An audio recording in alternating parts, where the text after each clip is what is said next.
लखनऊ का नाका इलाका, जहां रोजाना हजारों लोग अपनी अपनी दुनिया में व्यस्त रहते हैं, अचानक एक खबर से सन्नाटे में डूब गया। यह घटना ऐसी थी जिसने न सिर्फ वहां के लोगों बल्कि पूरे देश को हिलाकर रख दिया। आज अपने हाथ से अपनी बहनों को और अपने आप को मारा है मैंने। मजबूरी में अपनी बहनों को मैं जगला दबा के हाथ की नस काट के मारना पड़ा। होटल सरलजीत, जो यात्रियों के लिए एक आरामगाह था, अब एक खौफनाक अपराध का गवाह बन गया था। 31 दिसंबर की सर्द रात थी। चारों तरफ नए साल की तैयारी का माहौल था, लेकिन होटल के कमरे नंबर 109 के अंदर कुछ ऐसा हो रहा था जो किसी की कल्पना से परे था। सुबह जब होटल स्टाफ ने दरवाजा खोला तो उसके सामने ऐसा मंजर था कि उसके कदम वहीं जम गए। कमरे की दीवारों पर खून के छींटे थे, बेड और फर्श पर 5 लाशें पड़ी थी। यह मंजर इतना भयावह था कि होटल का स्टाफ तुरंत पुलिस को बुलाने दौड़ पड़ा। मौके पर पहुंची पुलिस ने जो देखा उसने सबको हिलाकर रख दिया। यह सामूहिक हत्या का मामला था और इसमें आरोपी था मोहम्मद अरशद। अरशद की उम्र 24 साल थी। आगरा के इस्लाम नगर का रहने वाला था। दिखने में एक नौजवान, आम नौजवान की तरह था, लेकिन उसकी जिंदगी बीते कुछ महीनों में कुछ बदल चुकी थी। अरशद अपने परिवार का बड़ा बेटा था।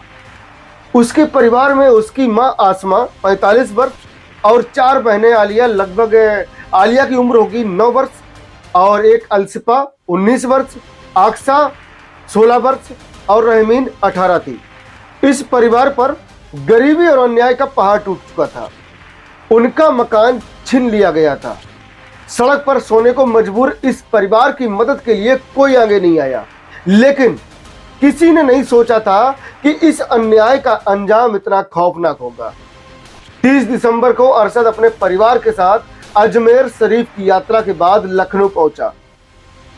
उसने होटल सरलजीत के कमरा नंबर 109 में चेक इन किया। सब कुछ सामान्य लग रहा था, कुछ भी ऐसा नहीं लग रहा था कि जिससे कुछ हादसा होने वाला है, ऐसा कुछ नहीं नजर आ रहा था। होटल के स्टाफ के अनुसार परिवार में कोई लड़ाई झगड़ा या कोई गुस्से के संकेत नहीं दिख रहे थे, लेकिन 31 दिसंबर की रात जैसे ही घड़ी की सुइयां आगे बढ़ी, कमरे के अंदर एक अलग ही कहानी लिखी जा रही थी। पुलिस की जांच के अनुसार अरशद ने पहले अपनी मां का गला घोट दिया, फिर उसने एक एक कर अपनी 4 बहनों की हत्या कर दी।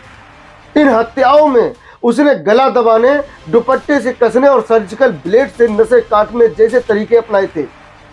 हत्याओं के बाद उसने कमरे को लॉक कर दिया और वहां से चला गया। लेकिन यह कहानी यहां खत्म नहीं होती। हत्या के बाद अरशद ने एक वीडियो जारी किया। इस वीडियो ने पूरी घटना को पेचीदा बना दिया। वीडियो में अरशद ने कहा, मैंने यह कदम इसलिए उठाया क्योंकि मेरे परिवार को इस समाज ने जीने लायक नहीं छोड़ा। अरशद ने मोहल्ले के कुछ लोगों पर गंभीर आरोप लगाए। उसने कहा, हमारे पास घर के कानूनी दस्तावेज थे, लेकिन उन्होंने हमारा घर छीन लिया। वे हमारी संपत्ति हड़पना चाहते थे। वीडियो में अरशद ने बताया कि वह अपने घर को एक मंदिर बनाना चाहता था और धर्म परिवर्तन की योजना बना रहा था, लेकिन मोहल्ले के लोगों ने उसे ऐसा करने से रोक दिया। उसने रानू, अहमद, अलीम खान, सलीम ड्राइवर, आरिफ और अजहर नाम के लोगों को इस त्रासदी का दोषी ठहराया। अस्सलाम वालेकुम, मेरा नाम मोहम्मद अरशद है। आज बस्ती वालों की वजह से उनसे थक हार कर आज मजबूरी में हमने सबने पूरी फैमिली ने एक कदम उठाया है। आज अपने हाथ से अपनी बहनों को और अपने आप को मारा है मैंने। जी, जब पुलिस को एक वीडियो मिले तो आप एक बात जानिए, इस सब चीज़ों की जिम्मेदारी बस्ती वाले हैं। उन्होंने हमारे घर छीनने के चक्कर में न जाने कितने कितने हम लोग जुल्म कर हमने आवाज़ उठाई, लेकिन हमारी किसी ने न सुनी आज तक। इसलिए मजबूरन आज हमें 10-15 दिन हो गए फुटपाथ पर सो रहे हैं, ठंड में भटक रहे हैं। हम बच्चों को ये नहीं चाहते बच्चे ठंड में भटकें। हमारा घर इन्होंने छीन लिया है। मकान के पेपर्स हमारे पास हैं और जो हम मंदिर का नाम करना चाहते थे, अपना धर्म परिवर्तन करना चाहते थे, इसलिए हमने इसके कागज़ सारे अपने पास रखे हुए हैं। पुलिस को वीडियो मिले तो लखनऊ पुलिस से योगी जी से ये गुजारिश है कि इन जैसे मुसलमान कहीं मत छोड़ो आप। अब जो कर रहे हो बहुत बढ़िया कर रहे हो, क्योंकि ये मुसलमान हर जगह ज़मीनों पर कब्ज़ा करते हैं और लोगों पर जुल्म करते हैं, न जाने कैसे कैसे गैर कानूनी धंधे करते हैं, नकली नोटों के धंधे करते हैं। हमने बहुत उनके खिलाफ़ कार्रवाई करने की कोशिश करी, हम नहीं करवा सके। और हमारी मौत के ज़िम्मेदार सबसे मेन जो इंसान है वो पूरी बस्ती है, और उससे मेन जो इंसान है रानू और आफ्ताब अहमद, अलीम खान, सलीम, ड्राइवर अहमद, रानू, आरिफ, अज़हर और इसके और रिश्तेदार हैं जो ऑटो चलाते हैं, और भी उसके गली में रिश्तेदार रहते हैं। भड़बूज आए हैं ये लोग बहुत बड़ा भूमि माफिया गैंग चलाते हैं, इसमें लड़कियों को बेचते हैं।